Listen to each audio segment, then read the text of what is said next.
दक्ष जनशक्ति, सृजनशील पदाधिकार, सुशासन र समावेशी विकास नगरवासीको अधिकार। नमस्कार, रेडियो कार्यक्रम हाम्रो मन्थलीमा हार्दिक स्वागत छ। म मिलन विक अनि म अनिता थापा मगर। रेडियो कार्यक्रम हाम्रो मन्थली नगरपालिकाको समन्वयमा तयार पारिएको हो। यो कार्यक्रममा हामी मन्थली नगरपालिकाले गरेका कामहरू, नगरपालिकाको भावी योजना, नगरका गतिविधि, नगरका चुनौती, समाधानका उपाय, नगरवासीका प्रश्न, जिज्ञासा र गुनासाहरूलाई समेट्नेछौँ। रेडियो कार्यक्रम हाम्रो मन्थलीको यो 6औं अङ्क हो। रेडियो कार्यक्रम हाम्रो मन्थलीमा रहेको रेडियो तामाकोसी 97.5 मेगाहर्जले उत्पादन गरेको कार्यक्रम हो। यो कार्यक्रम रामेछाप जिल्लाका 5वटा रेडियोहरू, रेडियो तामाकोसी, हजुरको रेडियो रामेछाप, रेडियो तीनलाल र रेडियो तिफदीमा हरेक बिहिबार साँझ 36 बजेदेखि 7 बजेसम्म सुन्न सक्नुहुनेछ। कार्यक्रम हाम्रो मन्थली नगरपालिकाले गरेका गतिविधिमा केन्द्रित कार्यक्रम हो। यो कार्यक्रममा मन्थली नगरपालिकाको सम्पूर्ण गतिविधिमा केन्द्रित रहेर छलफल गर्दै आएका छौँ। यसअघिका कार्यक्रममा हामीले नगरको चालु आर्थिक वर्षमा सञ्चालित विकास निर्माण, पूर्वाधार, शिक्षा शाखाको गतिविधि, नगरपालिकाले गरेको तेस्रो राष्ट्रपति रडिङशील प्रतियोगिता, प्रशासकीय गतिविधिका साथै न्यायिक समितिले गरेका कामहरूको चर्चा गरिसकेका छौँ। कार्यक्रमको सुरुवातमा प्रस्तुत गरौँ नगरपालिकाको गतिविधि। मन्थली नगरपालिकाका नगर प्रमुख रमेश कुमार बस्नेतले नगरपालिकामा गर्व गर्न लायक काम भएको दाबी गर्नुभएको छ। सोमबार 111औं श्रमिक अन्तर्राष्ट्रिय महिला दिवसको कार्यक्रमलाई सम्बोधन गर्दै उहाँले यस्तो बताउनु भएको हो। उहाँले नगरपालिकाको 753 जना उडाध्यक्षहरू भन्दा म नजिक छु, सबैभन्दा सक्रिय छु, मलाई भेट्न कसैलाई गाह्रो छ। हाम्रो नगरपालिकामा अहिले नगरपालिका नजिकै अपाङ्ग भएकाहरूलाई डल बनाउने तालिम भइरहेको छ। त्यस्तै व्यावसायिक सिलाइ कटाइ गर्न चाहने महिलाहरूलाई लक्षित गरेर 390 घण्टाको तालिम पनि सञ्चालन भइरहेको छ। लोक सेवा आयोगको तयारी कक्षा सञ्चालन भइरहेको छ। महिलाहरूको ड्राइभिङ तालिम आज सकियो, प्रचारमा कमी मात्रै भएको हो, मेरो नगरमा धेरै काम भएको छ भन्नुभएको छ। नगरपालिकाले 111औं महिला दिवसको अवसरमा र्याली तथा जिल्ला स्थित तामाकोसी, दिलश्री, रामेछाप सामुदायिक अस्पताल, प्राथमिक स्वास्थ्य केन्द्र मन्थली र सहारा सामुदायिक अस्पतालमा उपचाररत 19 जना बिरामीहरूलाई फलफुल वितरण गरेर मनाएको छ। नगरपालिकाको आयोजनामा नगरभित्रका विभिन्न सरकारी तथा गैर सरकारी कार्यालयको सक्रियतामा दिवस मनाइएको हो।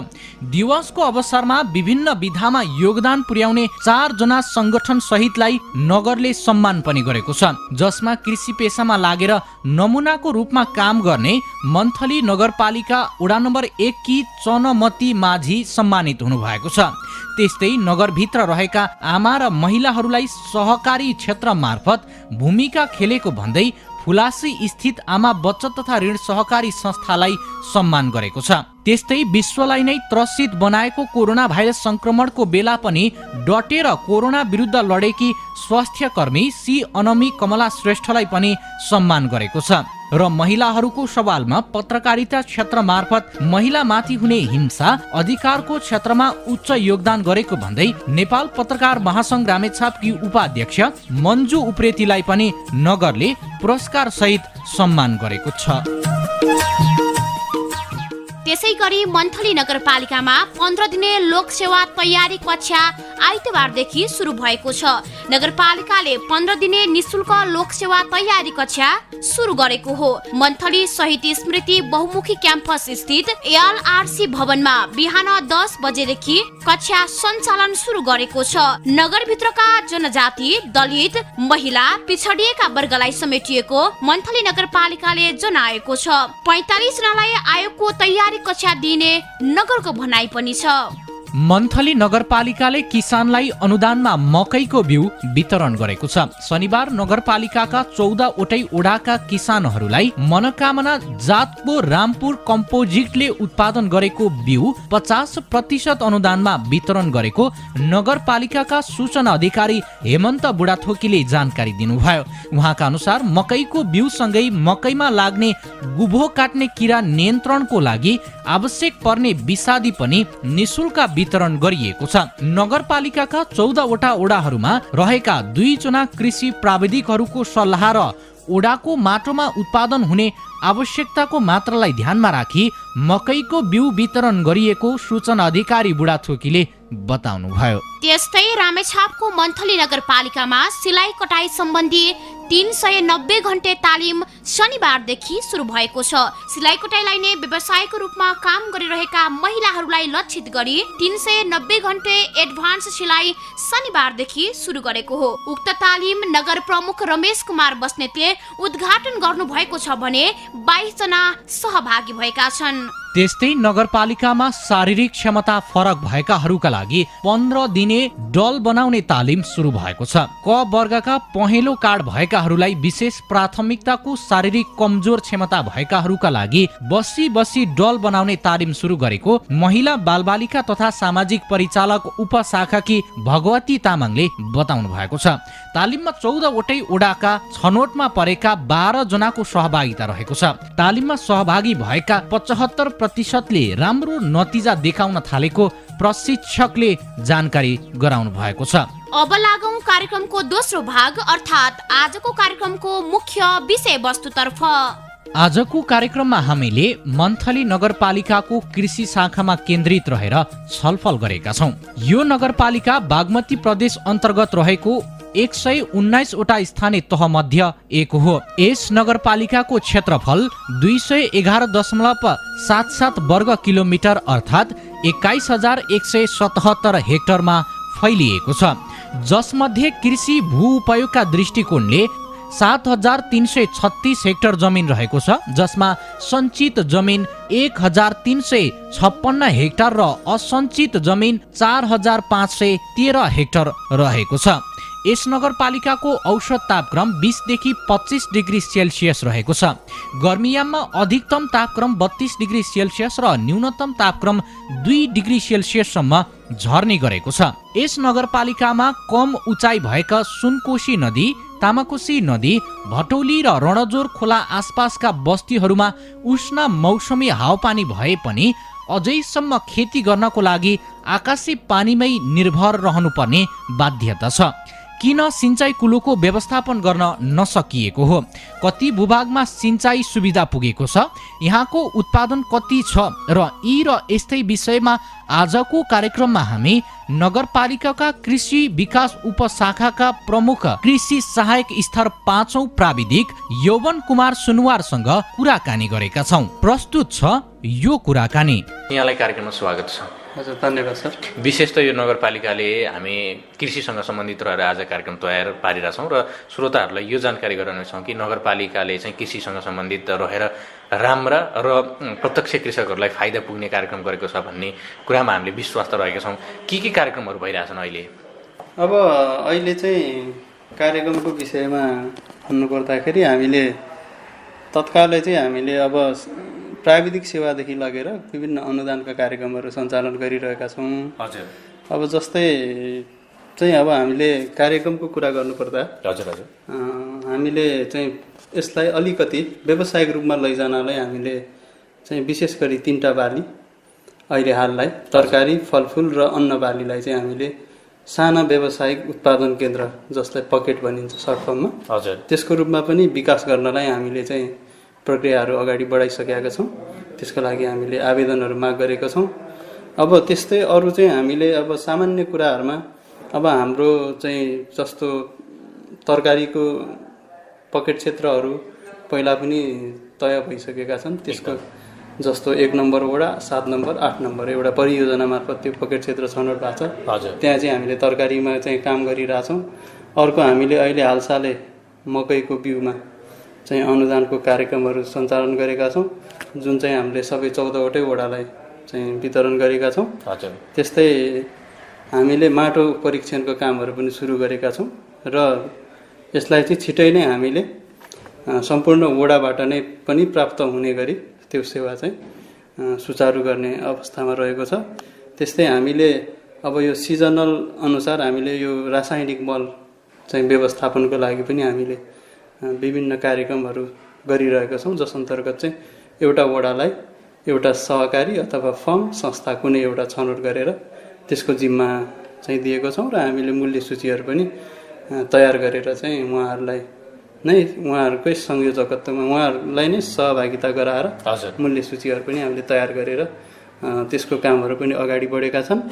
त्यस्तै अब हाम्रो अन्य कार्यक्रमहरू भन्दाखेरि चाहिँ मकैको चाहिँ बिउ उत्पादनका लागि पनि हामीले आगामी वर्षलाई बिउ उत्पादनको लागि भनेर जुन अनुदानमा बिउ उपलब्ध गराइसकेका छौँ। त्यस्तै अब धानको बिउ उत्पादनको लागि चाहिँ अब सूचनाहरू प्रकाशन हुँदैछन्, त्यो पनि अर्को वर्षलाई चाहिँ हामीले टार्गेट गरेको छौँ। त्यस्तै हामीले अलिकति बेमौसमी तरकारी पनि गर्न सकियोस् र अलिकति संरक्षित रूपमा चाहिँ हामीले गोलभेडाहरूलाई गोलभेडा उत्पादन गर्नको लागि प्लास्टिक टनेलहरू वितरण गरेका छौँ। अर्को कुरा हामीले सिँचाइको क्षेत्रमा चाहिँ साना सिँचाइका कार्यक्रमहरू र प्लास्टिक पोखरीको सिँचाइको लागि हामीले प्लास्टिकहरू पनि वितरण गरिसकेका छौँ। त्यस्तै हामीले अलिकति नगद छिटै आउने हिसाबले हामीले चाहिँ च्याउलाई पनि हामीले प्रोत्साहन गरेर अलिकति च्याउघर निर्माणमा चाहिँ हामीले अनुदानहरू दिइरहेको छौँ। त्यो पनि छनौट भएर काम सम्पन्नको प्रक्रियामा छन्। त्यस्तै हामीले अब यो रोग किराहरू चाहिँ अलिकति बढी देखिने यो सिजन भएकोले त्यसको पनि हामीले तयारी गरिरहेका छौँ र अब कतिपय कुरामा हामीले प्राविधिक सरसल्लाह र हामीसँग उपलब्ध विषादीहरू पनि हामीले प्रदान गरिरहेका छौँ। त्यस्तै हामीले अब यो उत्पादित वस्तुहरूको पनि बजार व्यवस्थापन गर्नुपर्ने एउटा ठुलो चुनौती छ जुन कृषिमा।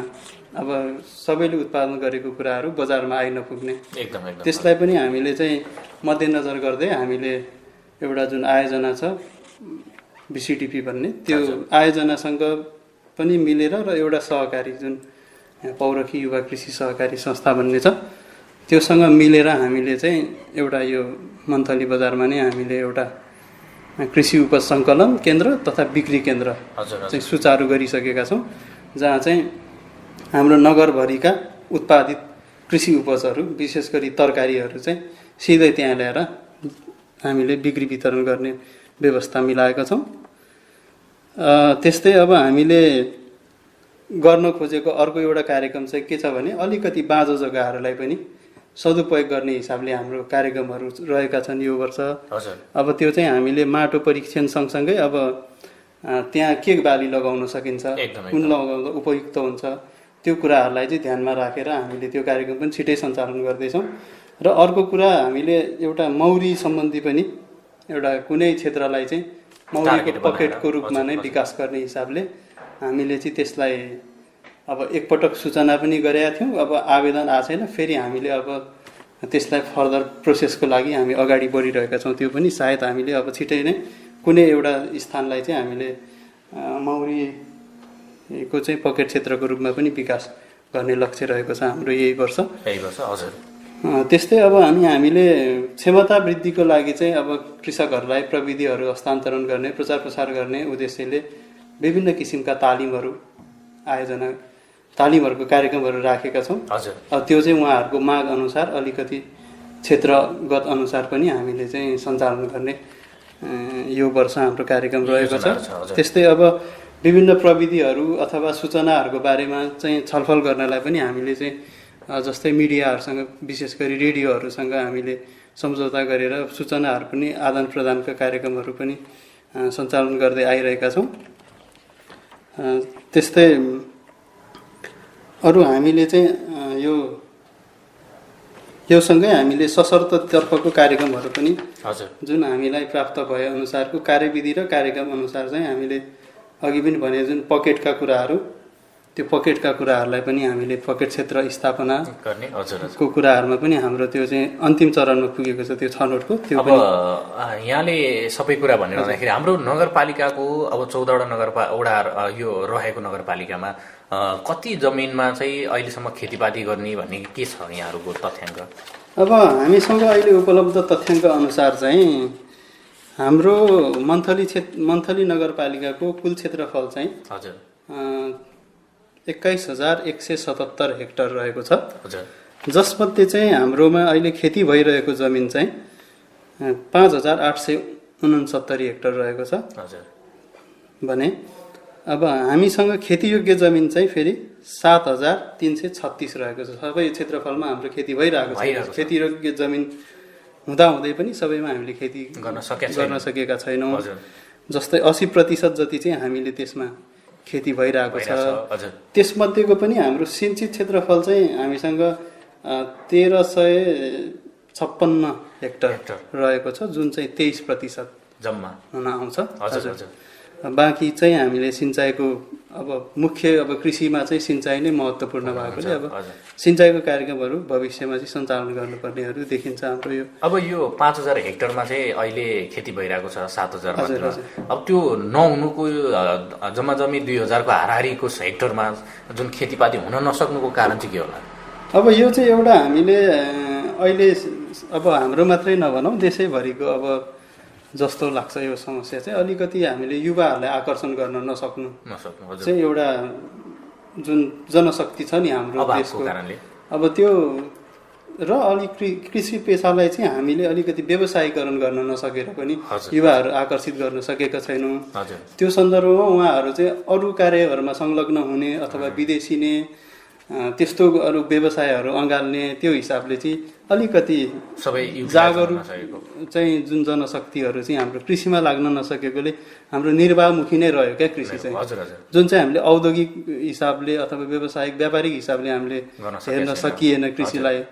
त्यो भएकोले यो कृषि पेसा नै पछाडि धकिलिएको अवस्थामा चाहिँ त्यो जुन हामी जमिनहरू हजुर बाँझो रहँदै गएको चाहिँ अवस्था रहेको छ। अब जति तपाईँहरूले अहिले त पछिल्लो समय त स्थानीय सरकार बनिसकेपछि कृषकहरूलाई चाहिँ अनुदान दिने होइन, अब लाग्नुपर्छ भनेर अलिक बढी नै कृषि पेसा नै देशको मुख्य पेसा हो, यसलाई चाहिँ सबैले गर्नुपर्छ भनेर चाहिँ बारम्बार आवाजहरू सुनिन्छन्। त्यसमा पनि यति हुँदाहुँदै पनि हामीले जति गर्नुपर्ने त्यति चाहिँ हुन नसक्नु कारण चाहिँ के त?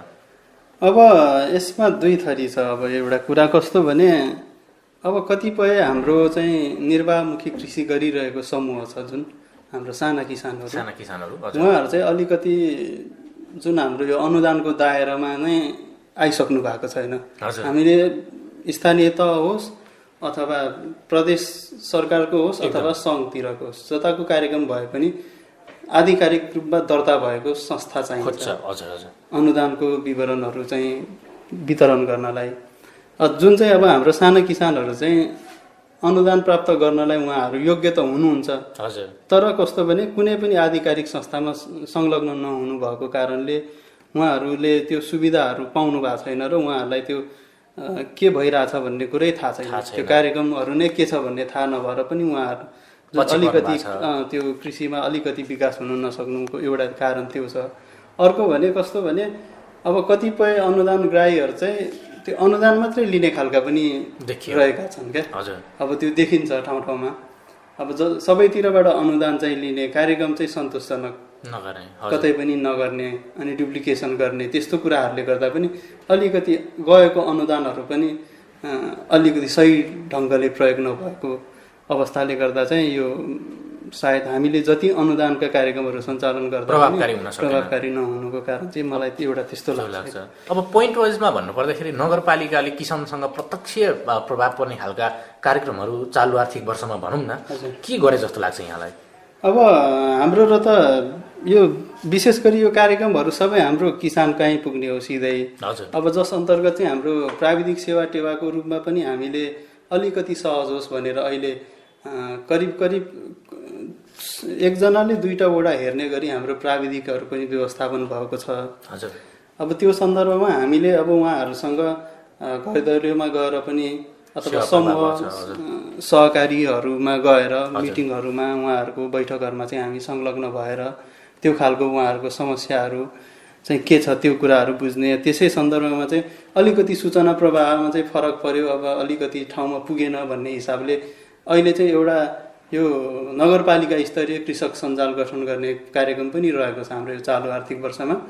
त्यो सम्बन्धी चाहिँ अब हाम्रो कस्तो भने नगरपालिका स्तरीय पनि एउटा सञ्जाल हुन्छ जुन, अनि वडा स्तरीय पनि हुन्छ, अनि नगरपालिकाबाट चाहिँ फ्लो भएको जुन त्यो सञ्जालमा चाहिँ जुन कुराहरू हुन्छ त्यो चाहिँ त्यहाँ चाहिँ वडा स्तरीयमा पनि त्यहाँ जान्छ। त्यहाँ वडा स्तरीयमा प्रतिनिधि भनेको प्रत्येक टोलका हुन्छन्। त्यो बापत चाहिँ छिटो द्रुत गतिमा हाम्रो यहाँदेखि निस्किने कार्यक्रम अनि प्रविधि सबैको कुराहरू पनि प्रचार प्रसार हुन्छ र उता देखिएका समस्याहरू पनि छिटै यहाँसम्म र यहाँभन्दा माथिल्लो निकायमा, सम्बन्धित निकायमा पनि पुग्छ भन्ने हेतुले एउटा यो गरेका छौँ। अर्को चाहिँ अब माटो परीक्षणको काम हामी एकदमै तत्कालै अब सबैलाई प्रभाव पर्ने गरी हरेकको हामी खेतबारी नै चाहिँ सबैको जाँच्न सक्ने गरी हामीले तयारी गरिरहेका छौँ। अर्को चाहिँ हामीले अब यो विशेष गरी यो पकेटको रूपमा गरेपछि चाहिँ उत्पादन गर्न थालेपछि सबैलाई त्यसैमा आबद्ध गरेर त्यसलाई बढाउँदै लाग्ने र सबैलाई चाहिँ अलिकति आफूलाई बढी भएको उत्पादनहरू पनि बिक्री गर्ने व्यवस्था खालको चाहिँ हामीले मिलाउन खोजिरहेको छौँ। अब अन्त्यमा आगामी जुन तपाईँले गरेको गतिविधिबाट कृषकहरूलाई चाहिँ तपाईँसँग जोडिएका छन्, हिजोको स्थानीय सरकार नहुँदाखेरिको किसानहरूको अवस्था र अहिले स्थानीय सरकार गठन भएर तपाईँहरूले जुन रूपमा अहिले विभिन्न गतिविधि भइरहेछन् त्यसले कतिको फाइदा पुगेको जस्तो देख्नु भएको छ यहाँले? अब पक्कै पनि फाइदा चाहिँ पुगेको जस्तो लाग्छ मलाई, किनभने अहिले भनेको धेरै तहसम्म जानुपर्ने अवस्था छैन। हजुर। अब जस्तो सिधै अब गाउँदेखि नगरपालिका अथवा वडा जहाँ पनि हामीले सम्पर्क राखेपछि अलिकति अहिले अब प्रविधिका कुराहरू पनि छन्, फोनहरू भए होइन, विभिन्न सुविधाहरू छन्, त्यो आधारमा अलिकति द्रुत रूपमा नै अब अलिकति सबैले चाहिँ सेवाहरू पाउनु भएको छ जस्तो लाग्छ। धेरै त्यो समय नलाग्ने अब प्रक्रियाहरूमा चाहिँ जस्तो लाग्छ मलाई चाहिँ। अब सबैलाई त अब हामीले पनि समेट्न सकेका छैनौँ। अब फेरि त्यसो भनिरहँदाखेरि अब हामीले यो कुरा पाएनौँ भन्ने हुन्छ होला।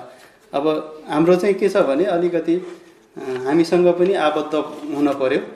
जति पनि अब अन्त जस्तै फर्महरू चाहिँ घरेलुमा पनि दर्ता हुने व्यवस्था रहेको छ, त्यो अब उहाँहरू चाहिँ त्यहाँ दर्ता हुने, तर हामीसँग आबद्ध नभएकोले पनि उहाँहरू पनि छुटेको हुन सक्नुहुन्छ। त्यो सन्दर्भमा उहाँहरू हामीसँग आबद्ध हुन सक्नुहुन्छ। वडामा पनि अब पहुँच बिस्तारै बढ्दैछ, सबैतिर प्राविधिकहरूको पहुँच बढ्दैछ। त्यो हिसाबमा उहाँहरूलाई चाहिँ हामीले फिल्डमै पनि गएर चाहिँ सहयोग गरिरहेका छौँ। अब आगामी दिनमा पनि उहाँहरूलाई हामीले जुन माध्यमबाट हुन्छ